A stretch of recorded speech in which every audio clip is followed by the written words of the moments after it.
ঘৰৰ ভিতৰত 4 মহিলা 6 যুৱক।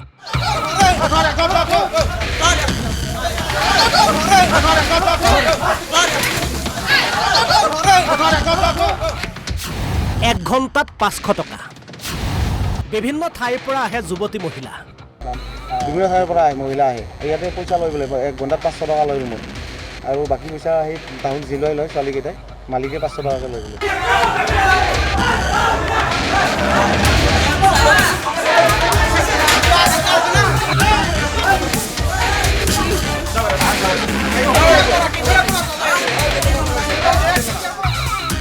এয়া শিক্ষানগৰী পাঠশালাৰ দৃশ্য। পাঠশালাৰ মেডিকেলৰ ওচৰৰ এটা ঘৰত দীৰ্ঘদিনে চলি আহিছে নাৰী দেহৰ ব্যৱসায়।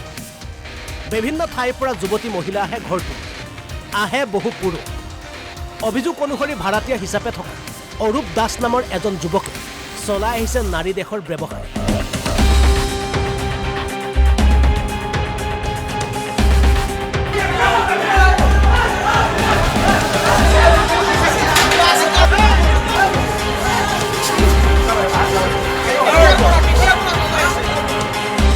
বিপুল বড়ো নামৰ এজন দালালৰ জৰিয়তে বিভিন্ন পক্ষক মেনেজ কৰি এই নাৰী দেহ ব্যৱসায় চলাই অহাৰ অভিযোগ উত্থাপন হৈ আহিছে। স্থানীয় ৰাইজে এই ঘটনা বহুদিনৰ পৰা লক্ষ্য কৰি আছিল। অৱশেষত শুকুৰবাৰে ঘৰটোত অভিযান চলাই বজালীৰ বজৰং দলে ঘৰটোৰ ভিতৰত হাতেলোতে ধৰে 4 যুৱতী মহিলাৰ লগতে 6 যুৱকক। অৱশ্যে ইয়াৰে 4 যুৱক পলাই যাবলৈ সক্ষম হয়।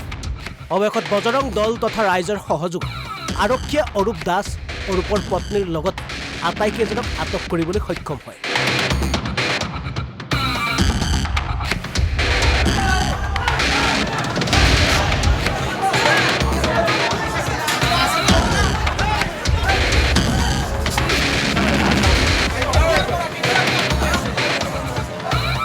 আমাৰ আন্তঃৰাষ্ট্ৰীয় হিন্দু পৰিষদ ৰাষ্ট্ৰীয় বজৰং দলৰ পৰা আমি বহুদিন আগৰ পৰা শুনি আছিলোঁ যে ইয়াতে এটা বৃহৎ নাৰী দেহ চক্ৰ চলি আছে। আজি আমি ৰাইজৰ সহযোগত আমাক খবৰ দিলে ৰাইজে, আৰু নানান ধৰণৰ মানুহে খবৰ দিলাক। বহুতবাৰ অসুবিধা পাই আছে, মানুহবিলাকে কমপ্লেইন দি আছে আমাক। তাৰে কাৰণে আহি কিনে আমি এইটো নাৰী দেহটো উৎখাত কৰিলোঁ। ছোৱালী 4জনী আৰু ল'ৰা আছিল 6জন। তাৰে 4জন পলাইছে, 2জন ধৰা হৈছে। বিভিন্ন ঠাইৰ পৰা মহিলা আহে, ইয়াতে পইচা লৈ লাগিব। 1 ঘণ্টাত 500 টকা লৈ ৰুমত, আৰু বাকী পইচা সেই তাহোন যি লয় ছোৱালীকেইটাই, মালিকে 500 টকাকৈ লৈ বোলে। মানে বেয়া লগা কথা আৰু কি ক'ম। শিক্ষানগৰী খ্যাত পাঠশালাত সংঘটিত এনে ঘটনাই এতিয়া লজ্জানত কৰিছে পাঠশালাবাসী।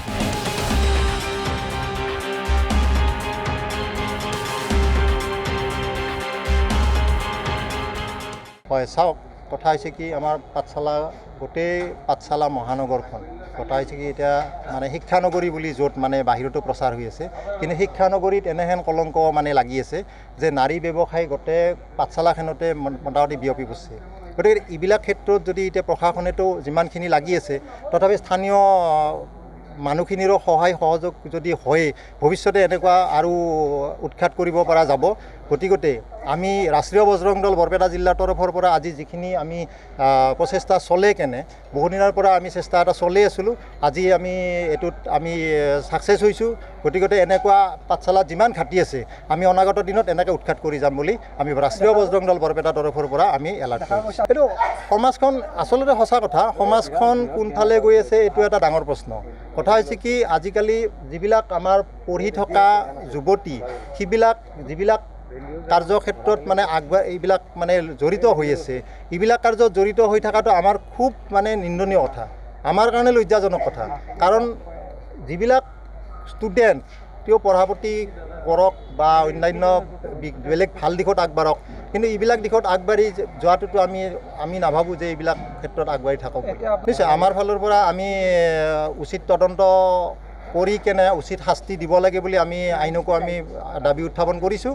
গতিকে উচিত শাস্তি প্ৰদান কৰক। আমি আইনৰ ওচৰত এইটো মানে নিশ্চয় আমি এই ক্ষেত্ৰত আমিও আইনী ব্যৱস্থাৰ কাৰণে আমিও এজাহাত দাখিল কৰিম আমাৰ ফালৰ পৰা। গতিকে বিভিন্ন জেগাত যিবিলাক আৰু মানে এইবিলাক ঘাটি আছে গোটেইবিলাক উৎখাত হওক, আৰু যিবিলাক আজি উৎখাত হৈছে এইবিলাকৰ মানে ওপৰত এটা উচিত শাস্তি বিহক। বজালীৰ পৰা ডিম্পল তালুকদাৰ, অসম লাইভ 24।